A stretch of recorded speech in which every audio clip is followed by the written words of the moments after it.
I'm Marky Dragon, also known as Marcus Eikenberry in real life, and welcome to another episode of the Marky Dragon Show. This time we are looking at the living, as in not like making money, but like shooting zombies. And this game has just kicked off on Kickstarter. You're seeing some. This is what I would call pre-alpha concept footage, which is on here, and I would like to welcome. Dan. Hello, Dan. How are you today? What's going on, my man? Hey. So, if you got a camera, go ahead and turn it on. There we go. Okay. Oh, it looks like you're at the game studio. Well, it's a lab. My computer exploded, so this is what I have to deal with for now. Ah. Okay. So now we've got some footage that you've provided us, first impressions are really important, and so I think it's really important to say that this is like concept footage. This Right. is not what the game is going to look like. This is showing the mechanics. Right. So basically, the big thing is we're doing something that a lot of the other shooters aren't doing, like dismemberment, and we're testing out some really cool weapons that haven't been done before in any shooter. So this is purely concept footage. This is not how the game is going to look. We need a lot more time for development. This is about 3 months worth of work. So I think we've come pretty far in 3 months. I would say in about a year, we'd be 10 times as far. So this is pre-alpha. This is pure concept stuff. So tell me, what is this game about? Yeah, so it's a open world first-person shooter zombie survival MMO. We want to put a horror spin on it, so that way it's not just loot and shoot. You know what I mean? We have enough of those as it is. We want to kind of give a new feel, a fresh feel to the genre, and we want to put some things in there that aren't being done. So kind of bring the respect back to the zombie a little bit. The respect. What do you mean by respect for the zombie? Well, there's a lot of games out there that kind of make killing zombies a little too easy, and you don't really fear the zombie anymore. It's kind of just it is what it is. It's just a part of the environment. So we want to bring a scary sort of tense relationship between players and the zombie back. Bring back the respect. Yeah, a little bit. Yeah. So, okay. What sets the game apart from okay, so there's some other games that are obviously going to get drawn comparison. Yeah. Infestation, formerly known as Warzy, Daisy, and there's some other games in this realm as well. Nether, which is coming out. What sets this apart? Yeah. So the thing Nether is an alien game, which is it looks really great. But the big thing that sets us apart is, Daisy is more hardcore. Rocket has a vision for that game that is very hardcore, and it's a game that he, said multiple times, it's a game that he wants to play himself. And I applaud him for making a game, a mod a game that he wants to play and that millions of people like to play as well. Infestation is sort of a one-way vision from a company to the gamers, and it's either you like it or you hate it. This is going to be more of a collaborative group effort from the community. I mean, there's around 8 million of us that like playing this genre of game, and I don't see why we all can't get together and build a game that makes the most sense. This is not a small development studio telling you this is how the game is going to go. This is we have some really good ideas, and I'm pretty sure you guys have some really good ideas. Let's put them together and make a really good game. So we don't want to alienate anybody. I mean, you can play all 4 games if you count Deadlinger as well. But this is going to be distinctly different because it's not going to be, this is what we want and this is what we're going to do, so deal with it. There are some things that we have to do, like it is going to be first person only. But no third person. No third person. It's going to be first person only. So my wife will like that. Yeah. I won't. No more third person corner peeking and stuff like that. But to get around that, we have a corner shot, and it's the first time this gun's ever been done in a first person shooter. So it's pretty ambitious, but it's a really cool gun. So and that is a real gun in real life. It's not just something you guys just made up. Right. It is an Israeli made gun that allows you to put in any semi-automatic pistol in the slot, and you can shoot around corners with it, shoot over into windows, underneath things. So it's pretty cool. So we've been testing that out, and it's a lot of fun. Yeah, it's almost like what is that game? Outlast, where you carry the camera around, Yeah, and yeah, so you end up Outlast. looking through the camera, and that adds a whole another freaky element. Right. Yeah. And the great thing is, if you're posted up outside of a building and you have the corner shot and you flip it, you look in, you'll be able to look for zombies, look for loot, and look for other players. So you'll keep yourself safe. Granted, it's going to be a very rare weapon, come full release, but you'll be able to play with it and see that weapons like that are that haven't been done before are actually a lot of fun. Why not? Why not give it a shot? So now I've already backed the Kickstarter. I was backer, I think, number 3. Yeah. And it's and I believe we have a Barker that's telling it. So what are your hopes for the Kickstarter, and why do a Kickstarter for the game? Yeah. So why would we do a Kickstarter? Well, because Kickstarter is the largest crowd funding website out there. It's given life to a lot of other projects like 7 Days to Die, like The Deadlinger, and things like that. We're a really small studio. There's only 8 of us, 9 if you count one of our part-time guys. So we're really small, and we need as much funding as we can to continue to work on this as fast as possible. I'm not saying we're trying to rush it out. I'm just saying that the Money longer equals time, exactly you or don't less want time. you don't want to spin your wheels and and work on it too slow, because it will never get done. So we have some really ambitious timelines, but we're going to stick to them. We're going to make it happen. And Kickstarter is just a big avenue to make that happen. It's better than Indiegogo. It's better than some of the other smaller guys out there to do that. It's just a lot more visibility on Kickstarter. And there's also that ring of, you're Kickstarter funded, and it really does propel your project a little bit forward. What we're looking for 180,000. So the Deadlinger was funded to about 160. And 7 Days to Die was funded up to about 500 grand. So, Yeah. We're not looking for that. If we got that, then, there's a lot of things on our list that we would like to do ahead of schedule. That would really get us ahead of schedule. We'd be able to pick up more people to do these things. But 180 grand is not a lot to produce a game like this. This gets us to day 1 of release. So it's really nice to be able to have something like that get us there.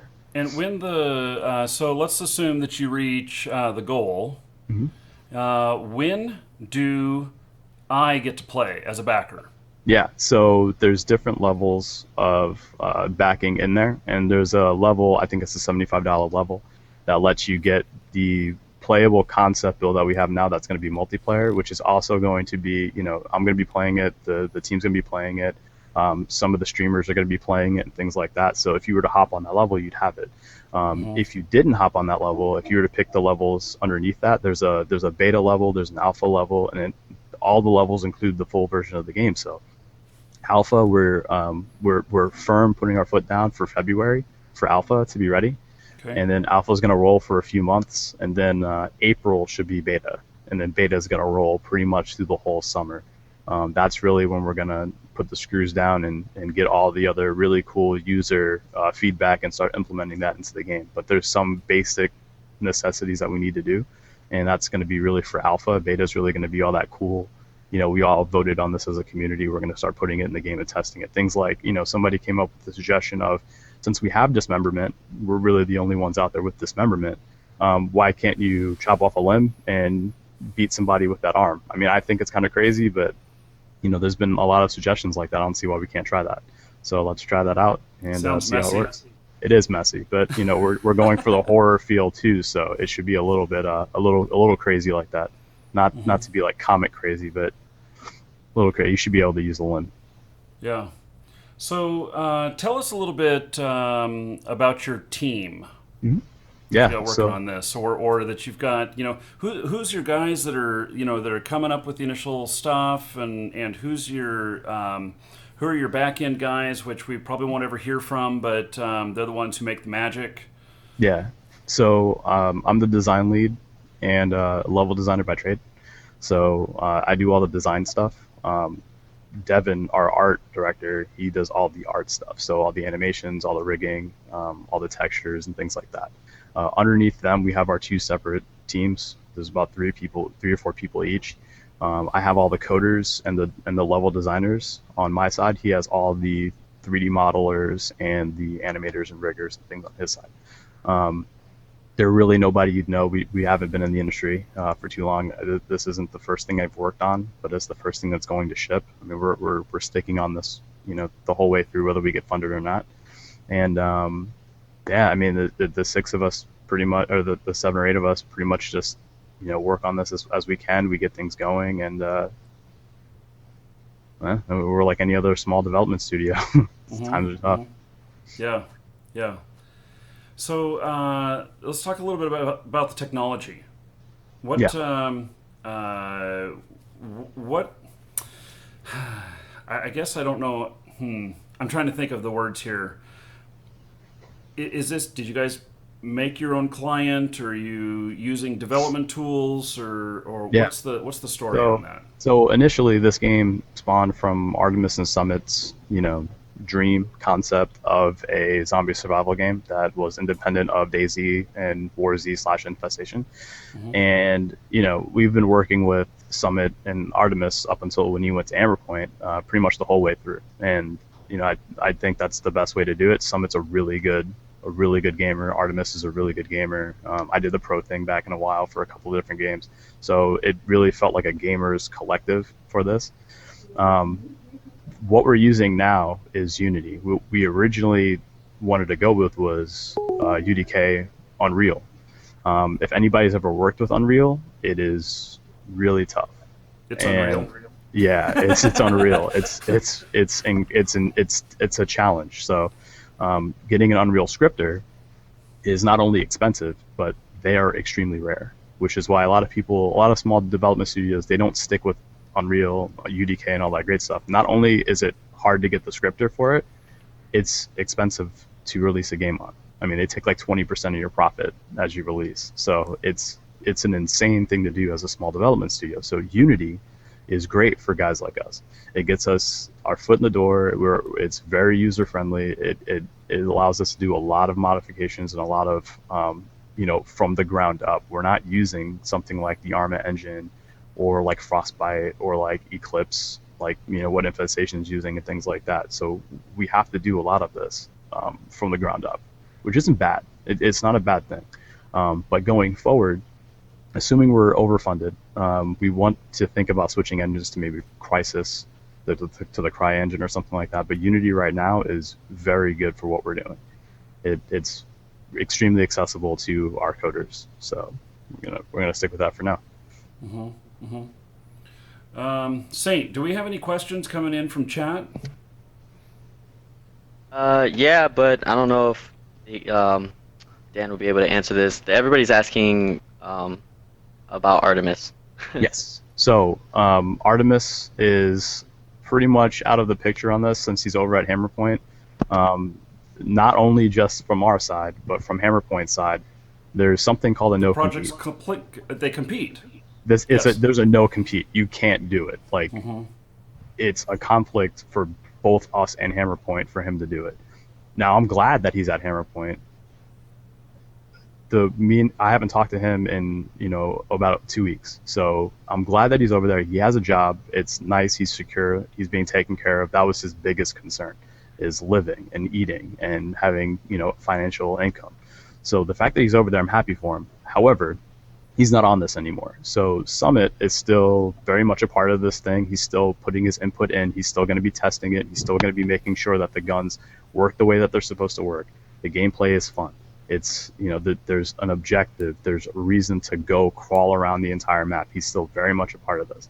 And not to mention, we're still looking for more community feedback. So it's not like it's just Summit or Artemis. It's all of us together in this thing. So yeah, Artemis is gone unless something changes over at Hammerpoint.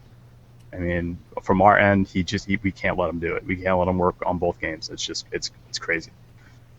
Yeah. What now? When you talk about the community being involved in this, what is your plan for the communication with the community and to get what is needed and wanted by the community into the game? Yeah, so everyone was pretty much everyone that's here has been a part of this War Z train, from the get go to where we are now, and Kook is a pretty decent community relations director. I personally think that he could have been involved in a lot more stuff, but there are a lot of gaps in between communication from Hammerpoint, to us and things like that. We want to kind of avoid that by having a lot of people dedicated to getting feedback from you guys and giving it to us, and we try to implement those things.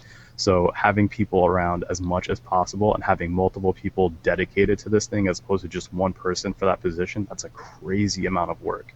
You know what I mean? Like, I can't even imagine the amount of email and mail that Kook might have received for something like that. We need to have multiple people dedicated to that. So I think we're a community that isn't too harsh on each other. I think we're all pretty much supportive of of the projects and things that are going on. Let's just extend that to how we're going to manage the community and things like that for this game. Mm-hmm.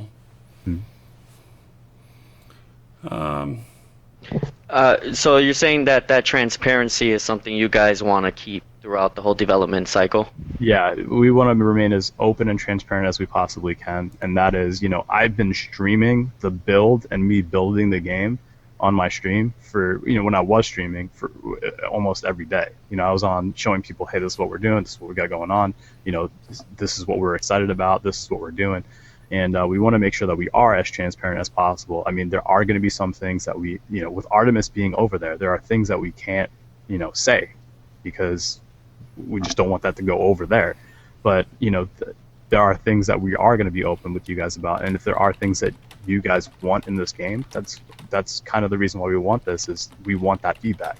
We want to know, somebody suggested when you die, you should play as a zombie, version of your character.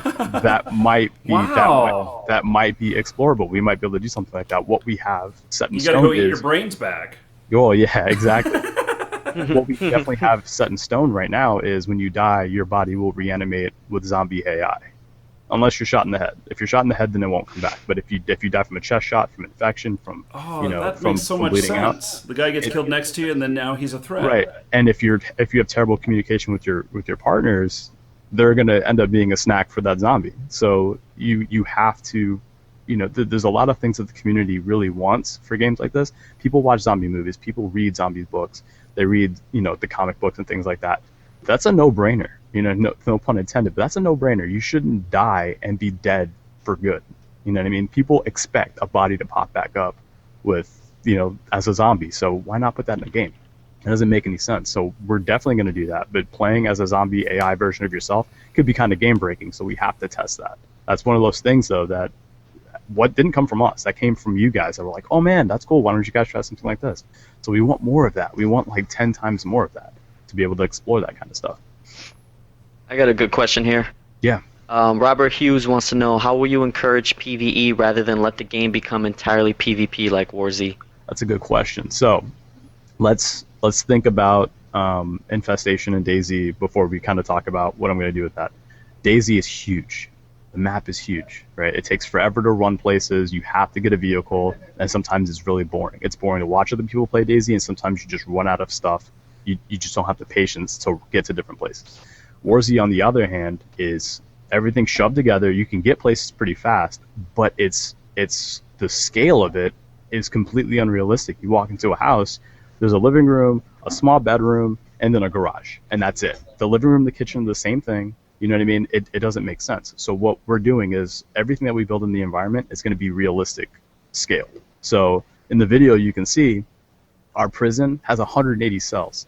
It has a main central area that has the warden's office. It has riot rooms and things like that. They're not fleshed out right now, but that's the kind of thing that we're going for. When you walk into an airport, it's going to have like 200 terminals. It's going to have baggage claims. It's going to have food courts. In those areas will be rare loot. So, I'm not gonna go clear a prison by myself. I have to bring some buddies. I have to get a clan. I have to bring friends, and we have to all go together and clear this thing out. And then, hey, a Matiba drops, or hey, there's this the Taurus Judge, maybe something like that we've been thinking about putting in there. These rare weapons and rare things that you can get will be in these really hard to tough, to clear out areas. So, why not get your buddies together and say, hey, let's go to that airport today. It's gonna be pretty tough, but it's gonna take us a few hours, but there's some cool gear in there. Let's go take care of that. So, the incentive is, that not only are the things built to scale, it's built to incentivize people going to get rare things. That's where we're going to put those rare things. What makes my rare thing different than somebody else's rare item? The customization that we're doing. So in some of the footage and some of the pictures and things like that, you'll see that we have some custom skins done on weapons already. Like the 22 has like 4 different skins on it. We have an AWM sniper rifle with Summit's logo on it and things like that. So we're going to be putting in textures and things like that that you can pick up in the environment, or you can pick up in a store or something like that for dirt cheap, and apply it to your gear and apply it to your weapons and apply it to your stuff. So that way it represents you as a player, as opposed to, well, it's just black, or it's just brown, or it's just whatever. If you want gold-plated stuff, you can have gold-plated stuff.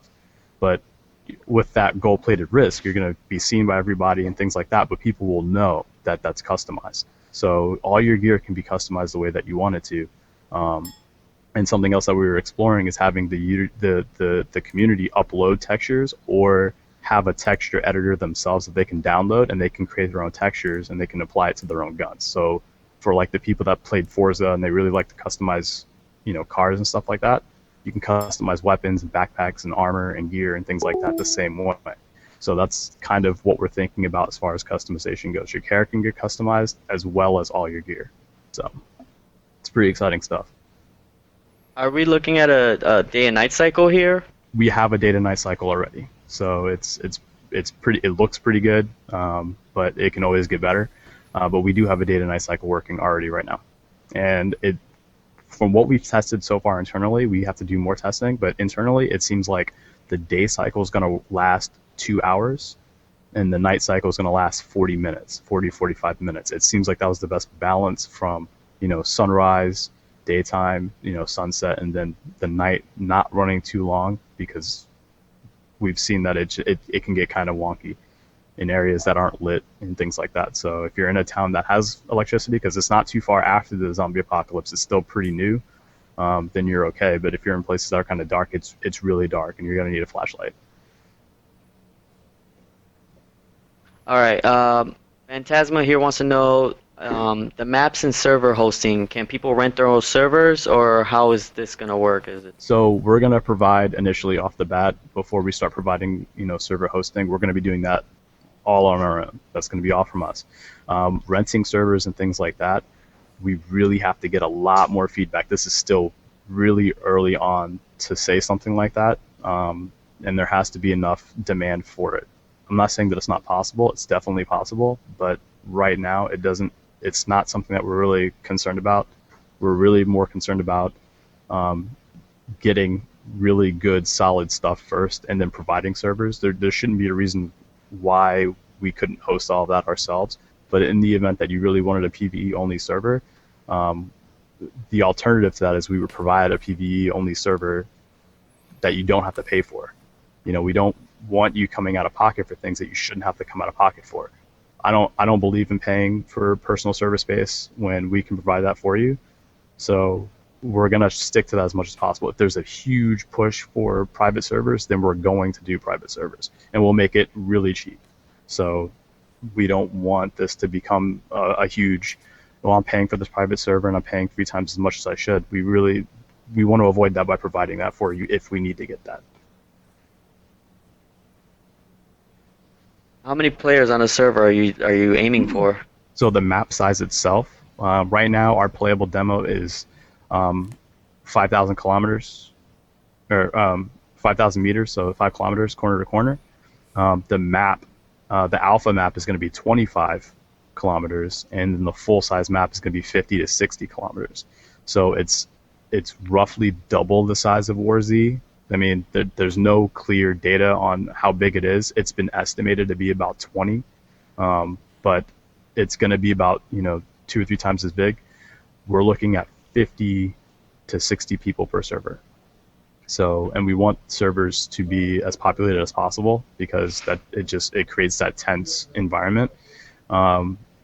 So, a person per square kilometer, you know what I mean? So a person per kilometer. So about 50 to 60 people should be about right. That feels about right. Anything more than that's too much. Anything less than that is too empty. You don't run into enough players. So, are we going to have any ability to barricade things or build structures or destroy structures? What do you have planned for that? Yeah, so you will not be able to tear down buildings, and right now what we have is you won't be able to build buildings. You'll be able to barricade and fortify buildings. So you'll be able to board up windows. You'll be able to drag furniture in front of doorways and keep it shut, because our zombies are going to punch through doors. They are going to punch through windows. They are going to crawl over stuff and under stuff, which is why dismemberment is such a big thing. If a zombie's chasing you and it does reach through a door and you slam the door on it, the arm's going to come off. If you shoot the legs off of a zombie, they are going to crawl under a table or under a car to come get you. You know what I mean? So you want to keep that in mind when you're trying to keep yourself safe. You want to make sure that everything is filled up. So no tearing down buildings, no building up buildings as of right now, until that's really like something that people want. Then we'll put that in there. But it's basically fortification. You go where you go and you fortify it. So you'll be able to bring barbed wire fences with you and fortify it. Hammer up doors and windows and things like that, and shove stuff in doorways so that way stuff can't get through. Other than that, that's pretty much where it ends. Will people be able to work in teams? Yeah, so there will be a clan system. It won't be a little dot over your head, or it won't be anything like that. It'll be most likely an armband on your character. We'll have like a yellow band or like a red band or something like that to designate you and your teammates. So it'll be a on the model thing that designates you and your clan. So either you can customize all your gear to match, or you can wear armbands to signify that you guys are all working in a group. But nothing over the head that's floating and things like that pulls you out of the immersion too much, and it's a little kind of crazy. I mean, I like what Infestation did with it, but we want to go for something that's a little bit more organic. Are you going more for simulation or arcade? We want a mix of both. So you will be able to bleed out. You won't be able to break your legs and have to morphine up and things like that, but we want the casual player to feel like they're not being punished for not playing as much as other players are. So there will be a small limited supply that you can keep. What we're trying right now is 20 slots, and you can't stack items, and you can't keep consumables in there. So you can keep 20 slots worth of like armor, guns, collectible items, things like that. You won't be able to keep like bandages and health and medication and things like that. That is the fix for that is you'll be able to store backpacks that are preloaded with things. So you can buy like a little lockbox and you can fill up a backpack and shove the backpack in there. And then you can build like a sniper recon backpack and shove the backpack in there. So that way when you're like, oh, I need to go on, I'm going to do a sniper run today, just pick up my sniper rifle and just pick up my sniper backpack, throw that on, and I'm out of there. So instead of stockpiling meds and things like that, and that situation getting crazy, you just have to put that in a backpack, and then you only get so many slots. So keeps a lot more of the scrounging and survival. Right. You should have to go find those things. Even if it's on a bare minimal scale, you should still be looking for food, water, and medication and ammo. So. And that stuff, and if we do a store, I'm pretty sure we're going to do a store. If we do a store, ammo, food, water, none of that stuff is going to be in the store. It's all going to be cosmetic stuff like, hats, different textures for backpacks, different textures for guns and things like that. All that stuff that you need to be finding. There's no way we're putting that in the store. But it's just, I played enough Infestation. I traded. I was a pretty big trader in War Z. That was the most fun I had in that game. Seeing how crazy that whole trade thing went, there's no way we're putting that in the store. It becomes game breaking so fast. So we're just going to keep all that out the store. It's just going to be pure cosmetic stuff. You want some gold plated stuff, you want a mask that's gold plated to go with your gear, there you go, man, you're good. You can have a gladiator mask with the Spartan thing or whatever. whatever you want in the store, but everything else that needs to be consumed in the game is going to be found in the world. And we're not going to like start restricting stuff. You know what I mean? It's going to be in there. It's not going to be hard to find it. It's just, you're going to have to look. I have a question here. They want to know how you're going to handle respawns or death. Yeah, so death is permanent with the exception of your zombie AI popping back up and trying to murder some fools. But your character, much like Infestation, will just be locked out for an extended period of time. So we don't want to do something like 24 hours. Like, that's brutal for players. So we want to do something on the shorter end of things. You'll have multiple character slots, but nothing too hardcore like 24 hours. We're going to have to test it. That's a lot of testing, and we're going to have to get a lot of feedback from you guys as to what you've experienced and what you'd like. But we're trying to figure out as far as, if your character dies, will it be 5 hours or will it be permanent? So we'll see. We'll see how that goes. More testing is needed. So come alpha, it's going to be very interesting to find out. And I think a lot of people are just worried about the look right now. I'm guessing maybe we can stress, maybe you can talk about more of how the emphasis on concept footage. Yeah. So really fast in game development, the last thing you want to do is start rushing graphics and have terrible gameplay. The fact that we're trying to do so many things that aren't being done, like the dismemberment, like some of the weapons, that is a bigger focus, because doing a corner shot by itself takes a very long time. It's a very tough weapon to make sure it works and to make sure it's fun. So you have to find a good way to balance that. What we decided to do is still provide a lot of the things that you need to know. Like, the buildings will be to scale. That hospital in there has like 60 rooms, like 40 to 60 rooms. I haven't counted in a while, and we had to do some more fixes in that building, but it's like 40 something rooms. The unit building, the big orange building, has like 60 rooms in it. It's like 3 floors. You know what I mean? Like, that is more important, that we show the vision that every building will be enterable. Every building will have some sort of loot in there for you to find, and you should be exploring all of the buildings. We don't want to sit there and start making high resolution buildings and stuff like that for a build that's not going to exist as soon as alpha, is finished. And we're going to start working on alpha in like 2 weeks. So we're finishing up the last bit of the Kickstarter stuff, which includes some of the videos on the new zombie and things like that are coming. Some of the new weapons that we haven't put in the build for you that are going to be testable and things like that. And some more of the extra Kickstarter updates that we're doing. We're finishing the video on that first before we start rolling into the alpha. So the graphics are coming. That's as a developer, that's at the back end of things. You can't push that in the beginning because it's not smart for development. We're gonna scrap this whole build. The only people playing this build after a while are the Kickstarter guys that qualify for it, the development team, and some of the streamers that are on board that are helping develop this game and giving feedback. Other than that, this thing is going away. So when alpha comes, that's when I would say you really want to be concerned about graphics, and they're going to look a lot better. They're coming, guys, trust me. It's just something that we can't spin our wheels on right now. It takes too long to make things look great at this stage of the game. It would be us spinning our wheels for nothing. We have to redo a lot of this anyway. So it's coming, guys.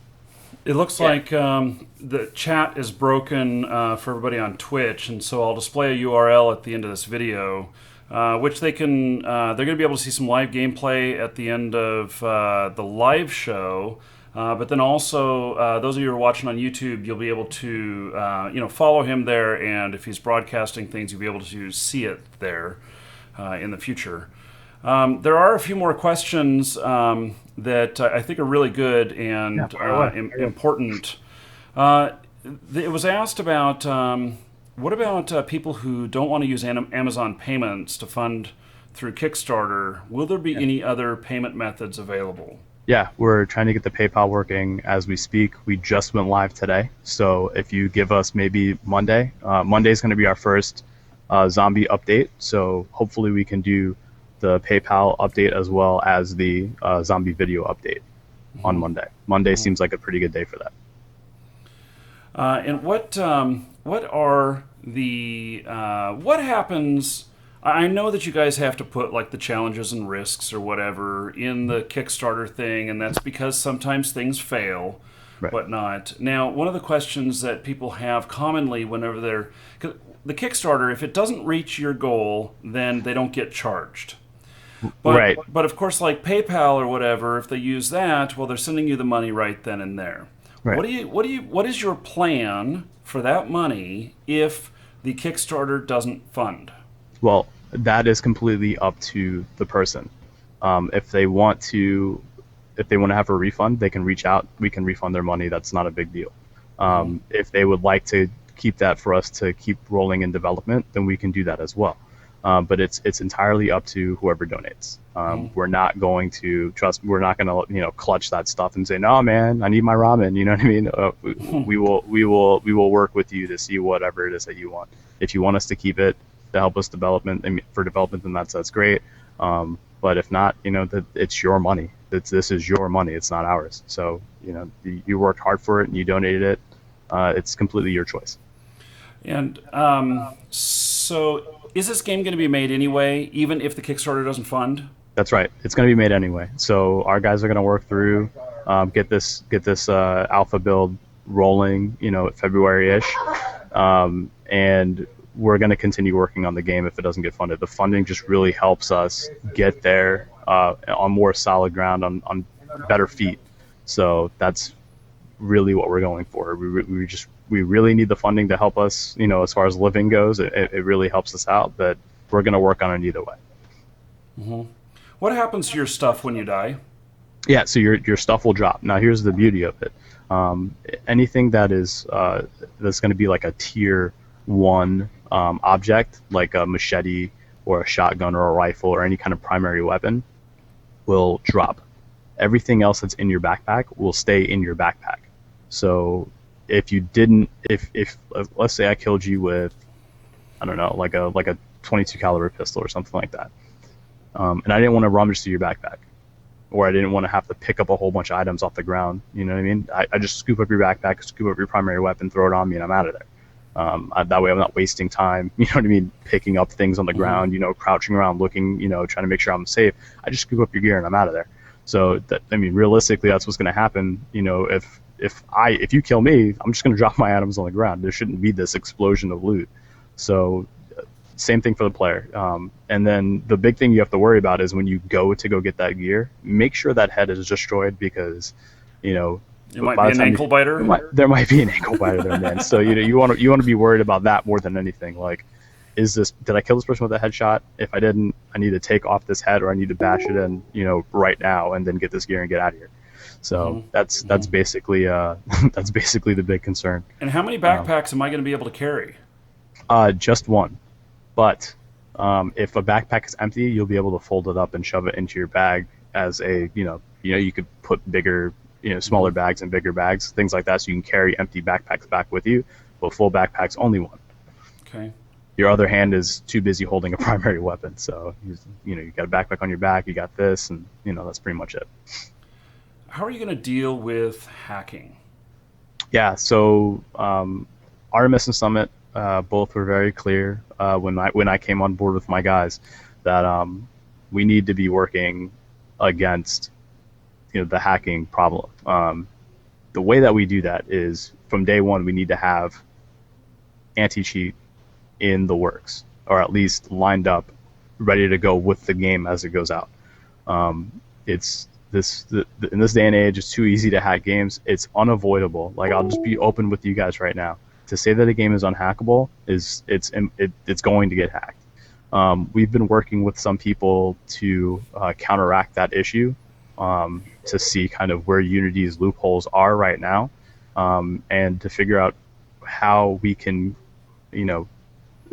keep ourselves safe. The biggest thing that we found is weekly updates. So shutting the game down at the least traffic hours, patching in updates. We're going to have world events anyway, so we need to be doing this.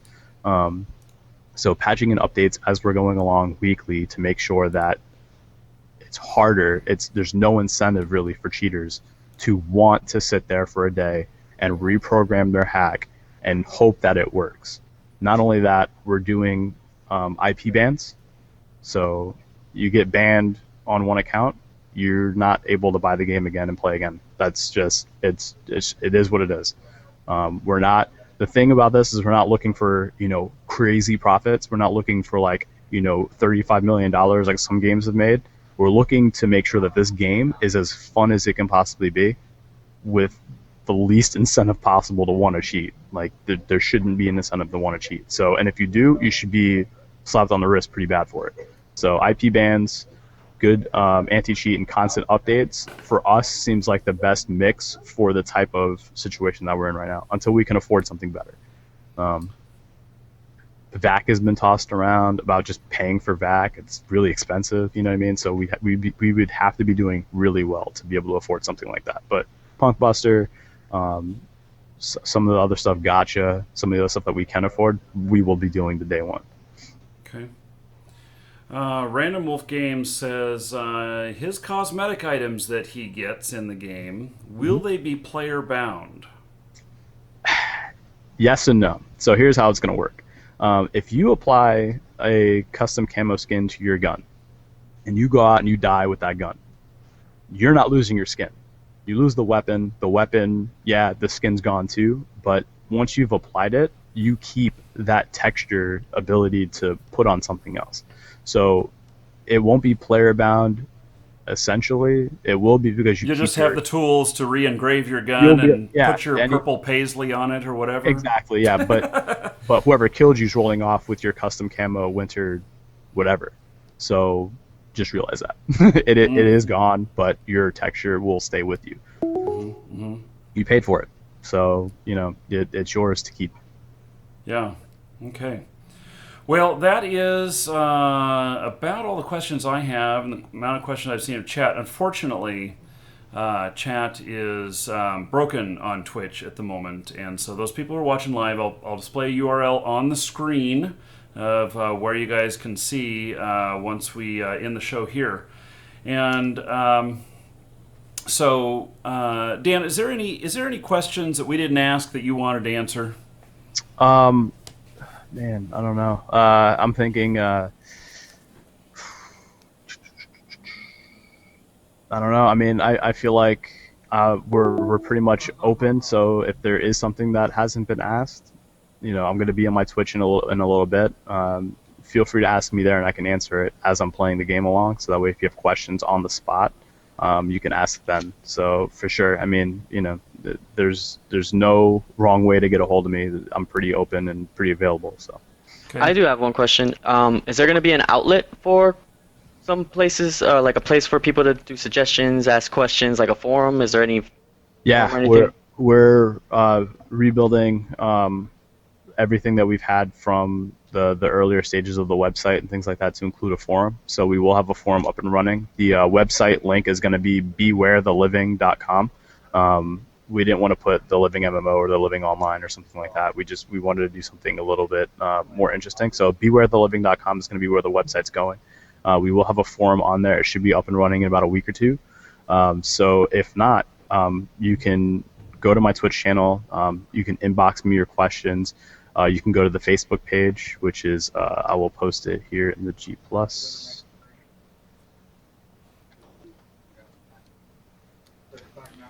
So you can go to the Facebook. You can ask questions directly there. I'm on the Facebook pretty much, all day. So I can answer your questions as soon as they pop up, unless I'm doing something important, like this. But other than that, I'm available pretty much whenever. And my Twitch, feel free to email me there all the time, and I can answer your questions if I'm not streaming relatively soon. Okay. Well, Dan, thank you very much. I appreciate your time today and getting a first look at the game. So I wish you much luck. We've had a couple of bids come in during the live show. Yeah, thanks, guys. I really appreciate it. Yeah, so Feel free, those of you watching this on YouTube, that if you have any questions, you can post stuff there, and maybe we can do a follow-up at some point. I would love that. And I look forward to some very interesting things, like the ankle biters. It's gonna be fun, man. It's gonna be a lot of fun. Don't be running too fast through the park with just shorts on. Yeah, man. Trust me, we have some cool stuff that's on the way. So those ankle biters are no joke. Yeah. So unfortunately, chat is broken here on the live show. But if you're watching this on YouTube, check for links in the description. There's a link to the Kickstarter, and go forth and check it out. And for everybody who's watching live right now, there is the live channel displayed on the screen. And thank you very much. Thanks, guys. I wish you the best of luck. And thanks, man. I appreciate it. Yeah, go forth and kill zombies. Yeah, let's do this thing. All right, sir. Have a good day. Okay, take care.